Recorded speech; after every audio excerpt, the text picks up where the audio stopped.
I got to thinking, what would happen if Season Animated, Team Season, should, and I believe they will, be successful in getting the third season of Sonic Sat AM, off the ground and placed maybe on a streaming platform, if not YouTube itself? It got me thinking, what else could they do with the series should they be able to go forward, and I believe they will, in the future after the pilot. Now, some people might anticipate them adapting some of the webcomic stories that were based or loosely based on ideas that, the late Ben Hurst had for Season 3, like the introduction of Knuckles, Tails having more character development and, coming into some new power that, was hidden within him and so on. But what else could they do? I mean, we know that there's an idea that he had about Dulcie basically really fully coming into her own as well, and basically sending a message to the likes of Noggis and Snively like, yeah, this is a dragon you don't want to piss off, at all if you push her to her limits. But it also got me thinking, what if they, looked elsewhere for ideas for the series? In other words, what if they looked to the comics? What if they looked towards the games? Because these stories from the games, I'm trying to find the right words to say, these stories from the games and the comics, most of the Archie comics and even IDW, have some significance. They have some importance to the fans because of how memorable they are with, the moments, that they, brought to us within the story. So it got me thinking, what stories, games and comic-wise, could they adapt to the Season Animated series should, and I believe they will successfully, get it off the ground? Because I don't think Sega is not going to want to basically push back against something that could give them more publicity for the Sonic franchise, especially a different interpretation of the franchise, like let's say, they're getting with Sonic Prime and the Sonic movies and such. So what I want to do here is just talk about what I believe could be basically the stories that I feel they could do, going forward. These are the stories that I feel they could do going forward, for Season Animated should, and I believe it will, get off the ground, whether it's on a streaming platform or just YouTube, like let's say Hell of a Boss. Here's the stories that I believe they could adapt game-wise and comic-wise outside of some of the other ideas they might try to bring to life that Ben Hurst, had in mind. From the games, I think honestly you have to go almost right off the bat, you have to go with Sonic Adventure. Yes, the comic did adapt it, and you could take a lot of the ideas from the comic book adaptation and put it onto the screen. But to me, you have to do Sonic Adventure. There is no denying that that's the one story that when Sonic X came out, and everybody knew that that was more game-based than anything, that they, were looking forward to. And when they got it in the second season, they wanted to see, they wanted to see the follow-up, and they did get the follow-up. But to me, one of the main stories you have to do is Sonic Adventure. You have to. I mean, again, you look at what they did with the comic, if you want to look at the Archie comics for reference, they incorporated all the characters in different scenarios. They did. Now, they didn't really, adapt them as much on, I wouldn't say adapt, but they didn't really put them into heroic moments here and there as much as they could. I mean, they did, but they could have done a lot more. So to me, I believe you need to go that route. You need to start off by, if you're going to do adaptations for Season Animated, based on any other Sonic material, to me, you got to go the adventure route. You have to. And and here's the thing, even if you're going to use the designs from the soft reboot, of the comic of the characters, then so be it. But to me, To me, honestly, one of the main adaptations you have to do if you're Sega. Oh, not Sega, but Team Season, I should say. One of the things you have to do, along with anybody else that might partner with them and help bring this to the forefront, bring this, new revival to this, to the forefront and to basically people's, viewing pleasure.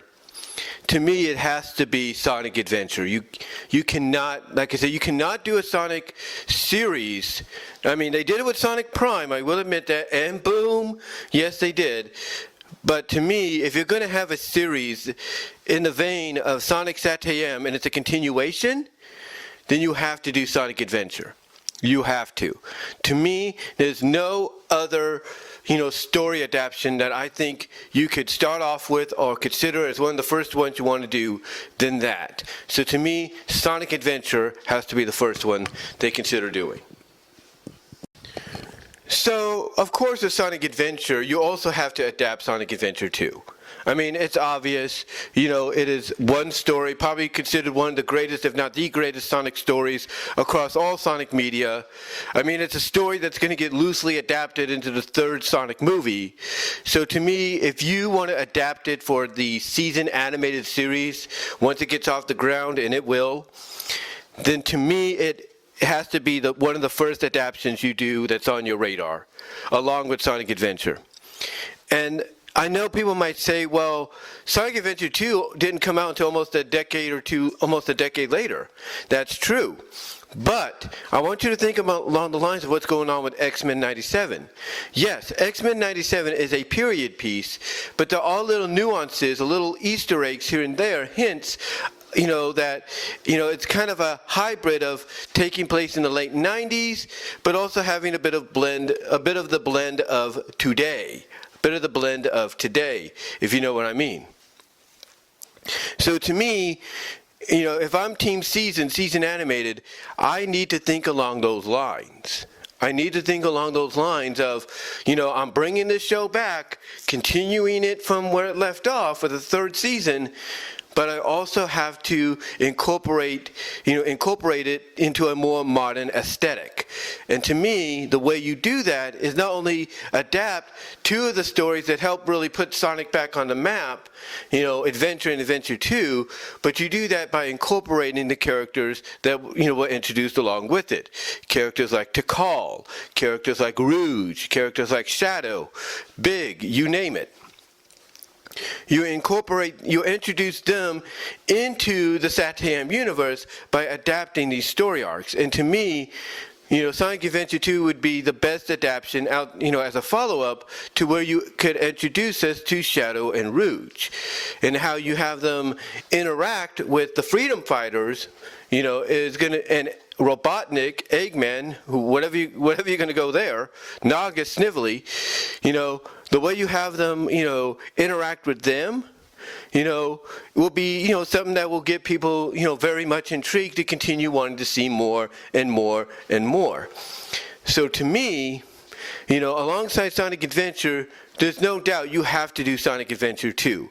You have to make that, along with Adventure, your first two possible adaptations that you bring to the SAT-AM universe, with Season 3, or with Season Animated. That's what you do. That's what you do. I mean, look, if you want to do the stories and the ideas that Ben Hurst did or wanted, done at first, that's cool with me too. But if you're going to continue this on and hope for it to pick up a lot of steam and everything, doing an adaptation of Adventure 2, and along with the other adaptation that I mentioned previously, before this, Adventure, those got to be the first two that are on your list. They have to be. They have to be. No denying it whatsoever. So to me, along with Adventure, you have to do Adventure 2. Because again, the way you have characters like Rouge and Shadow interact, with the likes of Naugus and Snively and whoever, and the Freedom Fighters, that's going to get people wanting to, tune in and watch and, want to see more, in my opinion. So yeah, along with Adventure, you got to do Adventure 2. Another adaptation I think they should do is the Metal Virus arc from IDW. Yeah, you heard me right. Because I want you to think about it this way. The metal virus arc was originally hinted at in Archie Sonic, mostly at the end of one of the Sonic Universe arcs, when the egg soldier that pretty much had a feeling there was a spy among them, but couldn't really prove it, basically is going to get punished and used as a test subject for the new robotization process, which again we could assume was hinting at the metal virus arc. So to me, if you want to do a comic book adaptation to really emphasize that, yeah, this is going to be a more darker toned version of Sonic Satayam here in Season 3, then I can't think of any better, or if not, mixed, comic book adaptation, because it did get a mixed reaction. It was kind of like a certain other story arc Ian Flynn did, which started out good, had the potential to be great, but then just became repetitive. And that's what the metal virus arc became very repetitive. But to me, I think honestly, if you really want to emphasize that, yeah, this is a darker tone we're going down with, a darker path, more mature, just like X-Men 97, then I definitely think the metal virus arc is one to go with. I mean, yeah, it did drag on and only, had shock value for shock value at times when certain characters pretty much became contaminated, if you will, or infected. That's the only time it ever had shock value put onto it. All the other times it was just, a repetitive, one and done doing the same thing over again. So to me, honestly, I think the metal virus arc could be probably the best, option to adapt from a comic book perspective, if they decide to go the comic book route, for adaptations outside of the games. Because again, look at the metal virus arc. Yes, it was repetitive. But again, like I said, it had its shock value moments, and only those came when certain characters got infected, like Tangle, like, Vanilla, the Chaotix, Shadow, you name it.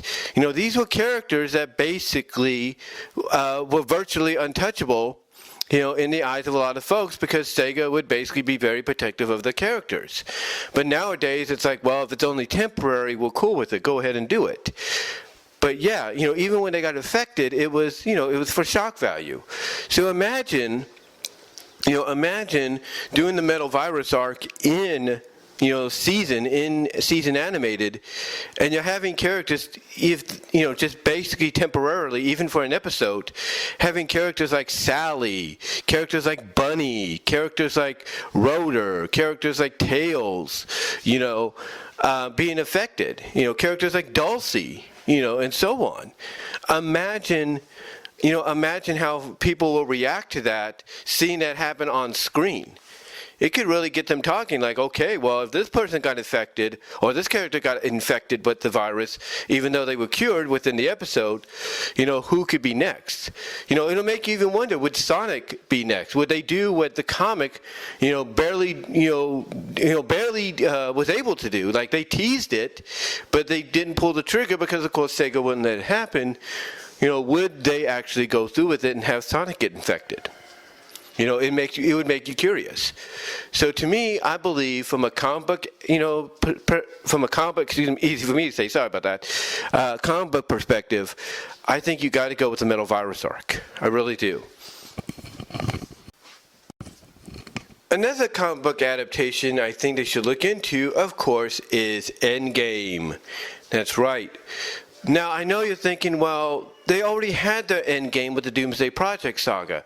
Yeah, they did, but it doesn't mean they have to totally adapt who Sonic fights with, to save reality. It doesn't mean he has to fight Robotnik again. He could fight Nagas. He could fight Snively, and they can make it work. They could. So to me, I think they have to go with Endgame as another adaptation. Like I said, you don't have to use Robotnik as the main antagonist.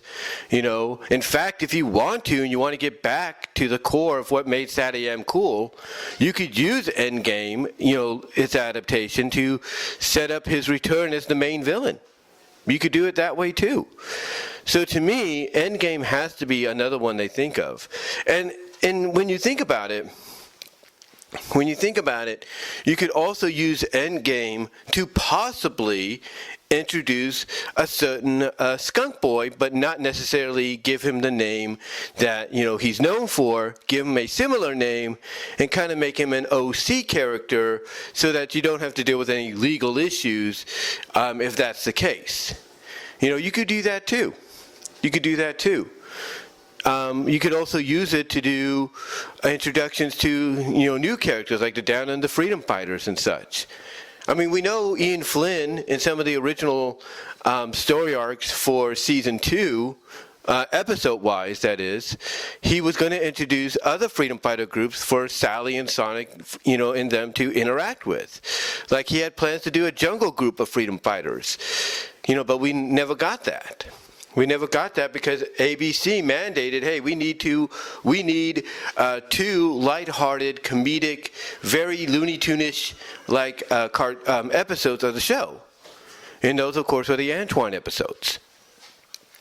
But still, Ben Hurst, did I say Ian Flynn? I do apologize. If I said that. But Ben Hurst basically wanted to introduce, these jungle freedom fighters. So to me, I think, honestly, you could do the Endgame adaptation, and along with bringing in old Skunk Boy, you can also bring in the Down Under Freedom Fighters as well. And again, if I did say Ian Flynn instead of Ben Hurst, that's my apologies. I'm just thinking, thinking about the previous adaptation I suggested. That was my fault. But yeah, I think doing the Endgame adaptation would be great. And I think it would be, a good, and to me, a good way to maybe get back to the core basics. Like I said, if you want to use it to reintroduce Robotnik, I should say, as a possible main antagonist for the series. So to me, you got to do it. So to me, so I'm trying to say is I believe one of the things Season Animated should do is do an Endgame adaptation. Another one I think, they should look into from a game perspective, Sonic Frontiers. That's right. I know people have mixed reactions with Frontiers, but I think based on what we're seeing and the fact that Frontiers is kind of hinting at the fact that, it is, acknowledging that everything that Sega and, Sega Japan, Sega of America have been saying is true, that everything is canon, if you will, because in Frontiers you get, references you get name drops to Styx, to Tangle, to Whisper. You get little Easter egg, acknowledgments of the Archie comics, SATM, you name it.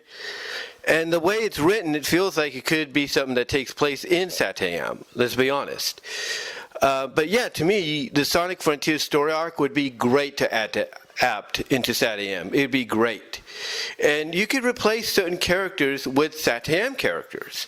Or, take a page out of Blast of the Past to where the only characters that are not affected by the situation is Sonic and Sally. You could do that.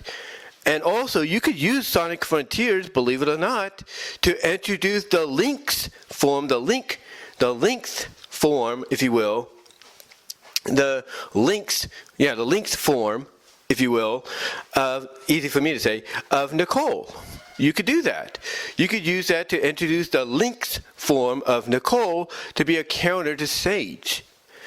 So to me, I think a Sonic Frontiers adaptation would do wonders. And again, you take a page out of Blast of the Past and Sonic and Sally are the only ones that are not affected. That'd be something you could do.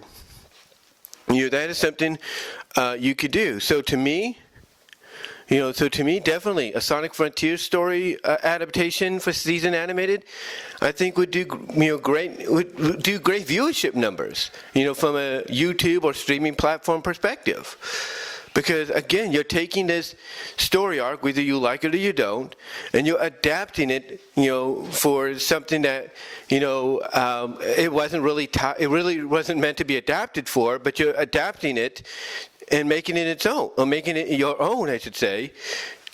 And I think it would be great. I think it would be tremendous. So to me, I think doing a, Sonic Frontiers adaptation from a game perspective would be perfect. I really do. Another game adaptation I think they could do is both Sonic Rush titles. Yeah. And the way they could do it is they can introduce not only Blaze into the story, but at the same time introduce Marina. Now, think about that. Marina also was a name I think that got name dropped in Sonic Frontiers as well. And Blaze, everybody loves Blaze, so why not do a Sonic Rush, I should say, Sonic Rush and Sonic Rush Adventure together adaptation? Basically take both stories and make them into one adaptation. Why not do that? And to me, not only do you introduce Blaze to the Sea3on universe, but you also introduce Marina and possibly their take on Robotnik or Eggman, or whatever you want to call him. So to me, a Sonic Rush and Sonic Rush Adventure, I think would be great adaptations. Think about the interactions. Think about the interactions. You have Princess Sally interacting with Princess Blaze. Think about that. You have Tails interacting with Marina, and maybe you tease a little flirtation there. Come on. Come on. The story writes itself. The story writes itself. So, yeah, I think honestly, it would be something that could work. I really do. So to me, another adaptation would have to be Sonic Rush. And again, think about how that works as well from a story perspective. They're coming from a different dimension, and thus by having them come from a different dimension, a different zone, if you will, you're basically introducing multiverses, if you will, or alternate universes into the Sea3on universe. Something that wasn't explored until the comics, took over as the main, prime universe, the main prime focal point for fans to, get their Sea3on fixed to an extent. But again, what I'm trying to say is it was never introduced in the cartoon. So imagine doing a, Sonic Rush and Rush Adventure story arc that opens the door for that to happen in. To me, that would be great, because then you could basically use that as a platform to dive off of into other potential OG stories you could do for the season animated series, should and it will be picked up and basically be able to blossom and bloom into multiple more, seasons afterwards. Imagine what that could do. I'm just saying. But yeah, I think a Sonic Rush, Sonic Rush Adventure, all-in-one story adaptation, I think would be great. But that's just my take on it. Now here's one that I think would really be interesting if they wanted to adapt in their own way.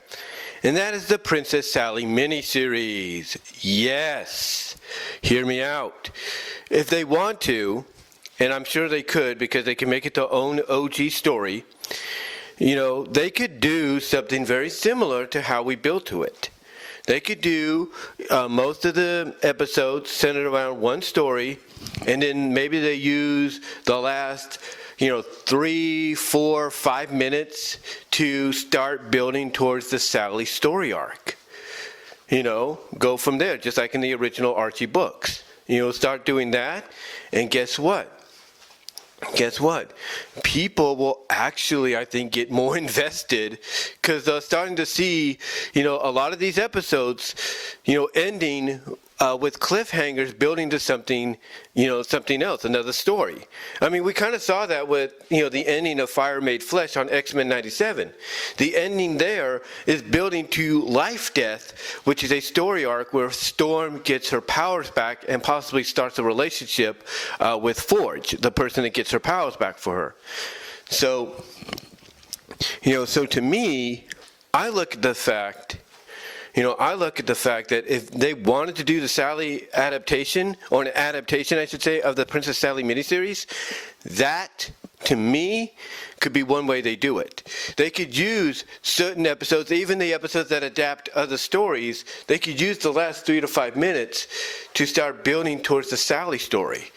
And then maybe use one episode to adapt In Your Face, and everything, the In Your Face 48-page story that they did, or the first 48-page special issue that they put out, where In Your Face was the main story.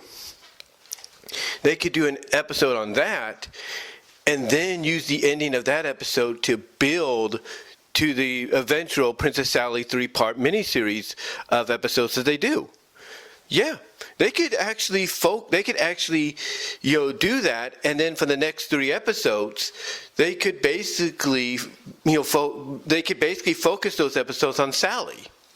And I think that'd be great. I mean, a lot of shows have proven. A lot of shows and even comics have proven that even though they're named named after a certain character or whatever, that if they start expanding and focusing on other characters and giving them more depth, that it will get people more interested, more intrigued, and wanting to see more.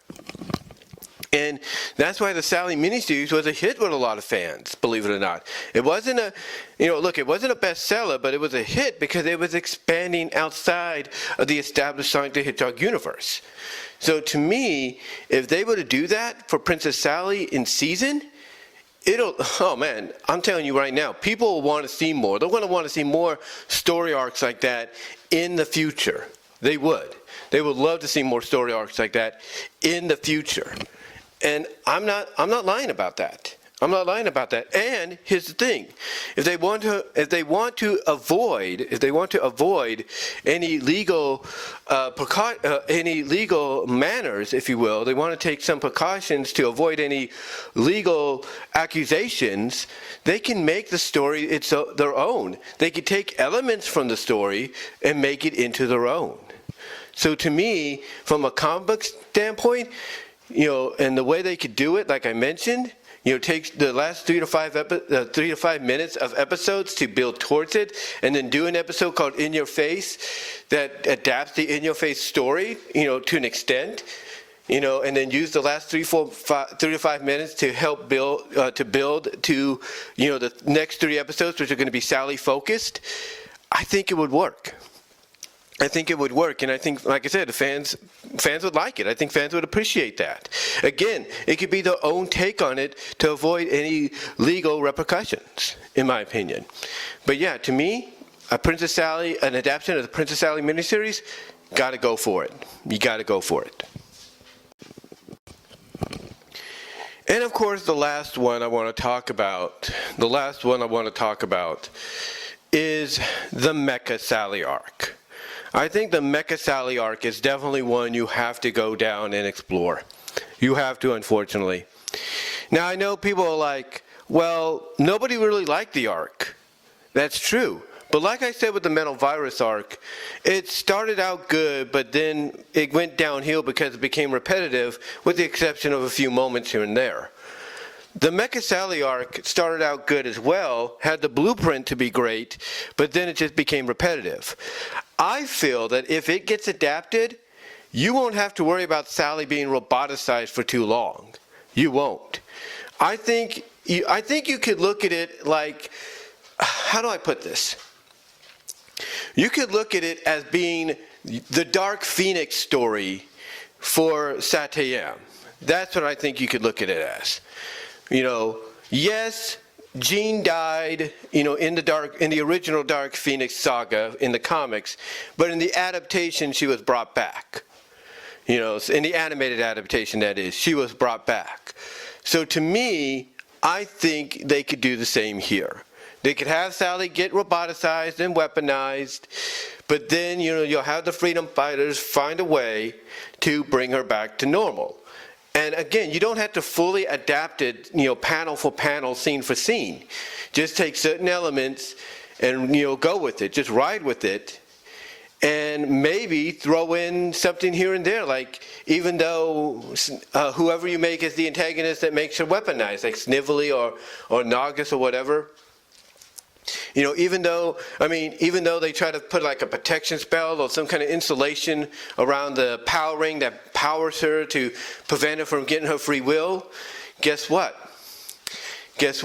You could work around that in the adaptation to where every time she confronts somebody that's like a close friend to her, if not more, a little bit of that influence, a little bit of that influence that Naugus and has, or whoever did this to her has over her through the insulation or the magic, that influence starts to dissipate, and the power ring starts to be more influential over that, and then over time, as you get closer to the finale, the conclusion of the story arc, she gets her free will back, but she, basically does an Uncle Chuck, acts like she's undercover, and then reveals the truth, and then you find a way to basically de-roboticize her, which of course, being Sea3on, would be the de-roboticizer, but now powered by power rings or whatever. Maybe even Chaos Emeralds or Soul Emeralds.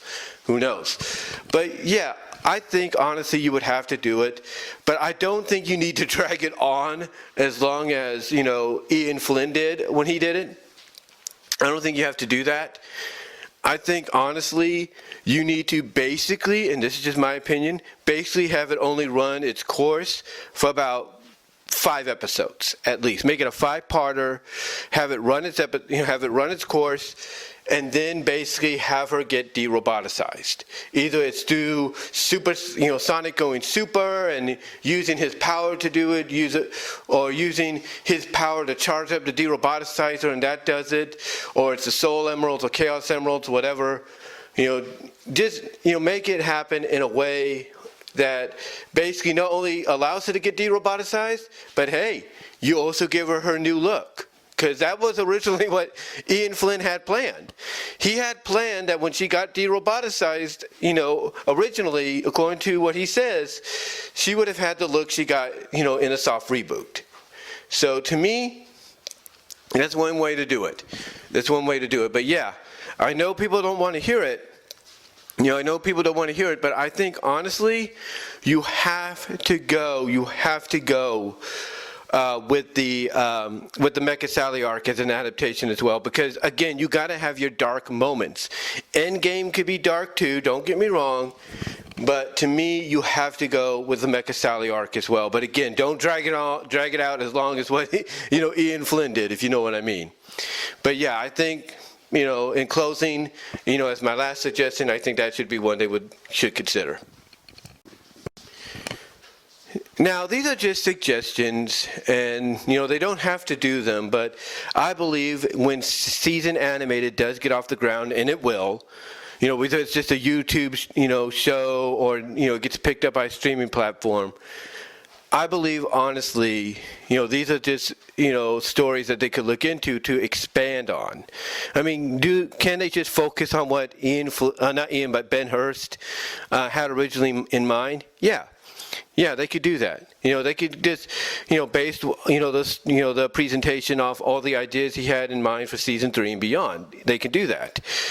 But if they want to expand even more and show that, hey, this is just more than just a, adaptation of what Ben Hurst had in mind, then I think, honestly, these stories that I mentioned from the games and the comics, they have to be ones they look into.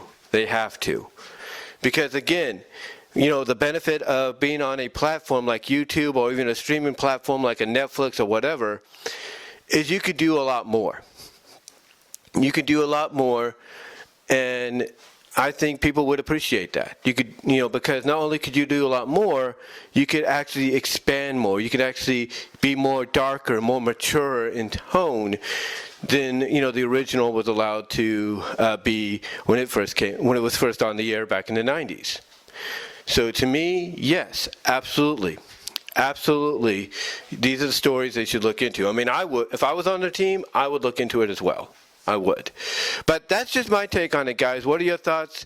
Comment down below. Live chat during the premiere if you're watching on YouTube. And until then, I am out.